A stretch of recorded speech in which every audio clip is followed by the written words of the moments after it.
Okay, so, hi, hello, welcome back to another Creepypasta story video.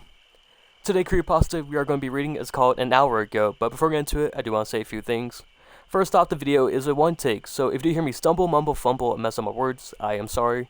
This is a one take, but I do have something to edit my videos now. I just gotta figure out what editing software to really use. But yeah, I'm getting closer to having semi-professional videos, so it's gonna be pretty cool. Second thing I do want to say, please consider using code GOONS at gamersubs.gg. That's code GOONS. Use that to get 10% off at checkout. GameStop's equivalent of Kool-Aid for adults that have caffeinated and non-caffeinated versions of their drinks. So if you're interested in that, go check them out. They have flavors inspired by your favorite creators, such as Pay Money Lubby, Jay Schlatt, The Goons, and I think Iron Mouse has a cup. I don't know if she has a flavor. But yeah, they also have cups of content creators such as Moist Critical, so it's pretty cool. Okay, so outside of that, let's get into it. This creepypasta is called An Hour Ago.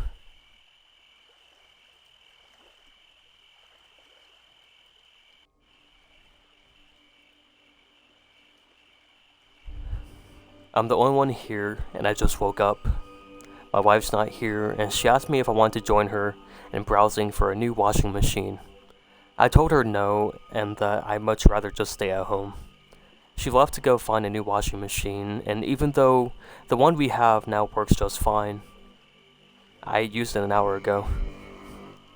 My father's not here.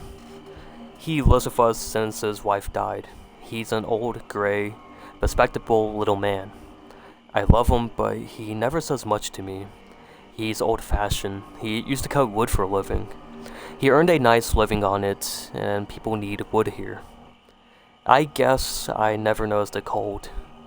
Being old, my father certainly notices the cold, always complaining about it and nagging me to throw some wood into the fire. But I never do. He told me that I would absolutely never listen to him or reason. He's wrong, you know.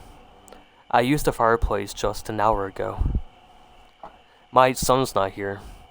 David always has something to do. He never seems to stay in one place for very long. He's 16, handsome, charming, and he gets all the girls. And I know that's why he always goes. He asked me if he could borrow my car before I left. I told him no, and he threw his typical fit.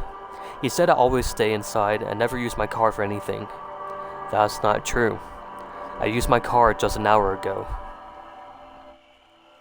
My dog's not here. She's really a puppy, not much older than a few months, but still almost big enough to take me down with enough speed. She always jumps on me when it's time for a walk.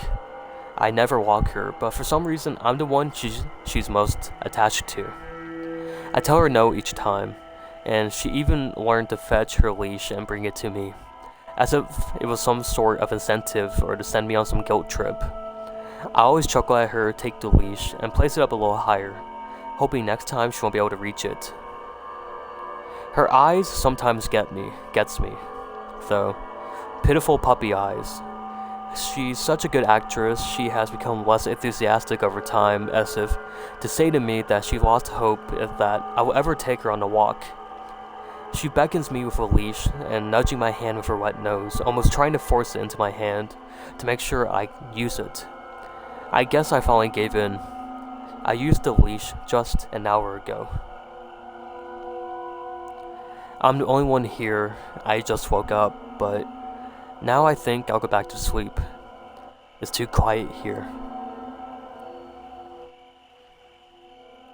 A gunshot wound to the head, inflicted with a shotgun. It was pretty gruesome. He was in his own bed. Another rather large and husky man shuffled some papers on the desk. But that's not all. No, unfortunately. We thought he was alone in the house at first, but then when we returned to investigate, and the chief of police rubbed his eyes, weary of the weight of a long and looking to be even longer day. He wasn't alone. We found his wife's body stuffed into the washing machine in the basement. It looked like she was suffocated with some bed sheets. He turned on the washer after his wife was all inside. What the hell?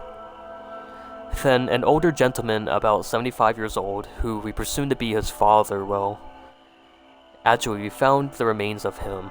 His limbs were all severed, along with his head, and his torso was bifurcated relatively cleanly.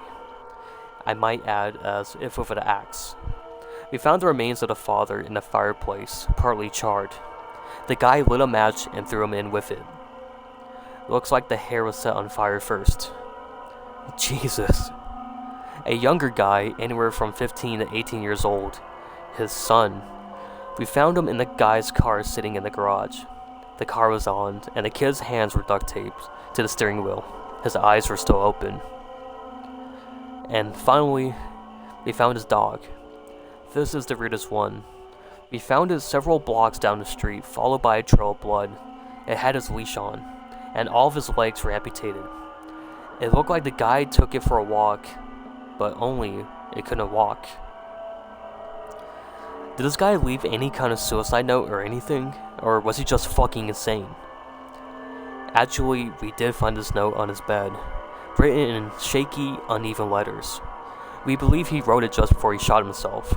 It says, "They said I never used the shotgun." Okay, so that was an hour ago. I never heard this creepypasta either, so I thought it was okay. So hopefully y'all enjoy this creepypasta too.